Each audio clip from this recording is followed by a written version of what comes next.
윤석열 대통령이 어제 야당 주도로 국회를 통과한 쟁점 법안 5개 가운데 세월호 참사 피해 지원법을 제외하고 전세 사기 특별법 등 4건에 대해서 거부권을 행사했습니다.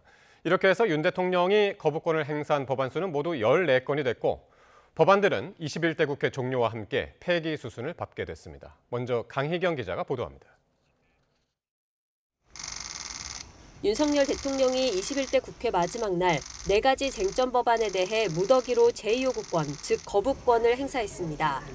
앞서 야당 주도로 국회 본회의를 통과한 전세사기 특별법 개정안과 민주유공자법 제정안, 한우산업지원법 제정안과 농업회의소법 제정안이 대상입니다.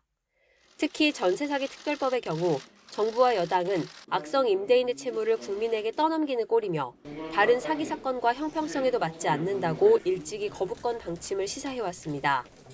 한덕수 국무총리도 임시 국무회의를 열고 기금 부실화 등이 우려된다고 지적했습니다.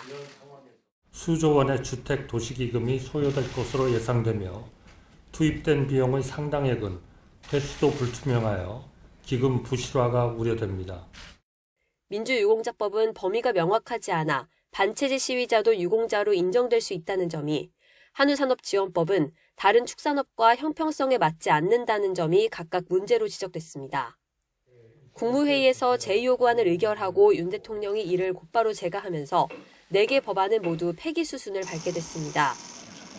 대통령이 제2요구권을 행사한 법안은 국회에서 재의결 절차를 거쳐야 하는데 21대 국회 임기가 오늘로써 끝나기 때문입니다.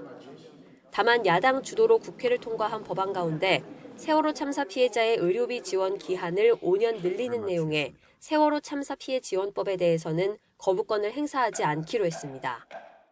이로써 윤석열 대통령이 거부권을 행사한 법안은 모두 14건으로 늘었습니다.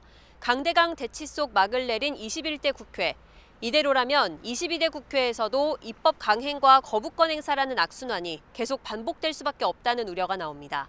YTN 강희경입니다.